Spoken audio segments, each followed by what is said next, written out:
The first rays of dawn painted the sky with hues of orange and pink. A lone figure stood in the courtyard. His name was Takeda. He was a young samurai, barely a man, but his movements were already fluid and precise. He gripped the katana tightly. The cold steel hummed with an ancient energy.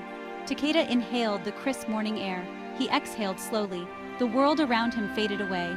There was only the sword and the warrior. Takeda began his kata. Each movement was a dance of strength and grace. The blade sliced through the air. It sang a song of power. He moved with the confidence of someone who had trained their entire life for this moment. Every swing was a prayer to the gods of war, a prayer to his ancestors, and a prayer to the spirit of the blade itself. Sweat beaded on Takeda's brow. His muscles burned, but he did not falter. He was ready to face whatever challenges lay ahead. Bushido, the way of the warrior. It was more than just a code of conduct. It was a way of life. It governed every aspect of Takeda's existence, from the moment he woke to the moment he closed his eyes. Loyalty, honor, courage, justice, courtesy, sincerity, self-control. These were the pillars of Bushido. These were the virtues that Takeda strove to embody. They were his compass, guiding him through the chaos of life. Loyalty was paramount. Loyalty to his family, loyalty to his clan, and above all, loyalty to his daimyo. He was prepared to lay down his life without hesitation. His lord's word was law. His command was an unbreakable vow. Honor was everything. A samurai without honor was no samurai at all. He would rather die than live with dishonor. He treated everyone with respect, even his enemies. He believed that true strength came from within. Courage did not mean recklessness. It meant facing danger with a clear mind and a steady heart. Justice was not about revenge. It was about doing what was right. Takeda's father was a respected samurai. He had served their clan for many years. His name was Masamune. He was a strict but fair teacher. He had instilled in Takeda the importance of Bushido. He had taught him how to fight, how to read, how to write, and how to appreciate the beauty of the world around him. Masamune often told Takeda stories of their ancestors, tales of bravery, honor, and sacrifice. One story in particular resonated with Takeda. It was the story of his great-grandfather. He had fought bravely in a legendary battle. He had saved the life of his lord. He was mortally wounded in the process, but he lived long enough to see his lord to safety. He died with a smile on his face, knowing that he had fulfilled his duty.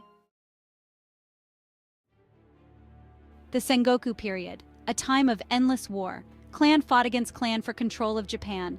Alliances were forged and broken. The land was soaked in blood. Takeda's clan was no exception.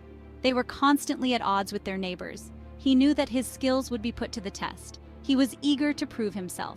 He was eager to bring honor to his clan and to his father's memory. When he turned 18, he was officially recognized as a samurai. It was a solemn ceremony. He was given his father's swords. The weight of the katana felt heavier than he imagined. It was a symbol of his responsibility, a symbol of the path he had chosen. He swore an oath to his daimyo, an oath of loyalty, an oath of service, an oath sealed in blood. His first battle came soon after. A neighboring clan had launched a surprise attack. Takeda fought with the ferocity of a cornered tiger. He remembered his training. He remembered his father's words. He showed no fear. He fought alongside his comrades, their katanas flashing in the sunlight. They were outnumbered, but they were not outmatched. He would not fail them. The battlefield was a chaotic symphony of clashing steel, screams of the dying, and the thunder of war drums. Smoke filled the air, obscuring the sun, casting an eerie pall over the carnage. The stench of blood and sweat was overpowering. Takeda had lost track of time. He had lost track of how many enemies he had slain. All that mattered was the next opponent, the next swing of his katana. He found himself face to face with a skilled enemy samurai. The man was older, more experienced, but Takeda was not intimidated. He met the man's gaze and saw the reflection of his own determination in the man's eyes. They circled each other, waiting for the right moment to strike. Then, with a sudden burst of speed, they charged. Their katanas met in a shower of sparks. The force of the impact vibrated through Takeda's arms. He pushed back, refusing to yield. He parried a blow, then another. He could feel the enemy's strength, but he could also sense a flicker of doubt. He pressed his attack, his katana moving with lightning speed. The man fell to his knees, his lifeblood staining the ground crimson. Takeda had won the duel. War was a part of life in Sengoku Jidai, but it was not the only part. During times of peace, Takeda cultivated his artistic side. He was a skilled calligrapher, finding solace in the precise strokes of the brush. He loved the feel of the ink flowing onto the paper. It was a form of meditation, a way to quiet his mind, to find balance amidst the chaos of the world. He was also a gifted poet.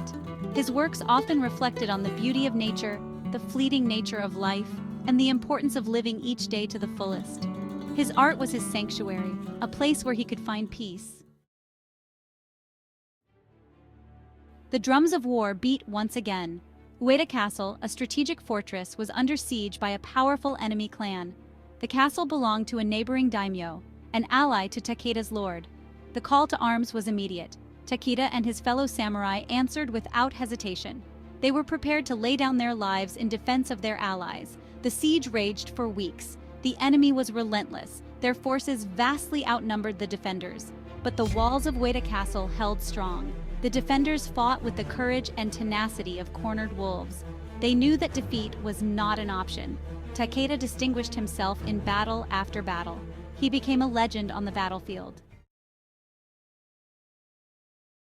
The tide of the battle finally turned.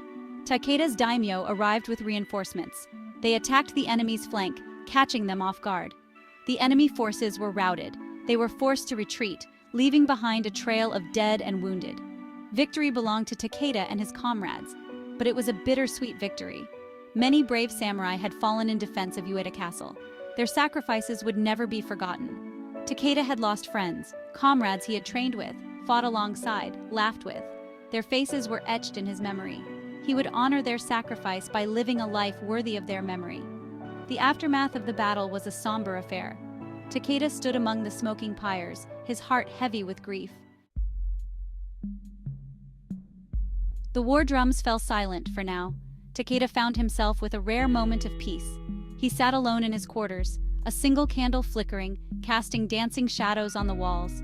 He thought about the battles he had fought, the friends he had lost, the ever-changing landscape of Japan.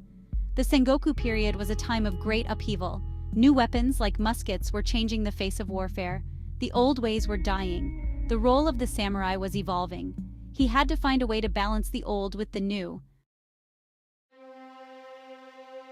The rise of powerful warlords like Oda Nobunaga and Toyotomi Hideyoshi signaled a new era in Japan. The Sengoku period was nearing its end. These ambitious leaders sought to unify the fractured nation. Their armies were vast, their ambition even greater. The old ways of warfare were no longer effective against these new threats. The introduction of firearms had changed the battlefield forever. Samurai, once the undisputed masters of war, were now vulnerable to these new weapons. Their traditional tactics were becoming obsolete. Takeda witnessed firsthand the devastating power of these new weapons. He knew that to survive, he had to evolve. Years passed. The world continued to change. Japan was on the cusp of a new era, an era of peace and unity. But Takeda remained unchanged. He was still the same honorable warrior he had always been, his spirit unbroken, his commitment to Bushido unwavering. He knew that the role of the samurai might be different in this new Japan, but he believed that the principles of Bushido were timeless: loyalty, honor, courage, justice, courtesy, sincerity, self-control. These were not just words, they were a way of life that was just as relevant in times of peace as it was in times of war. Takeda stood at a crossroads, the past behind him, the future uncertain.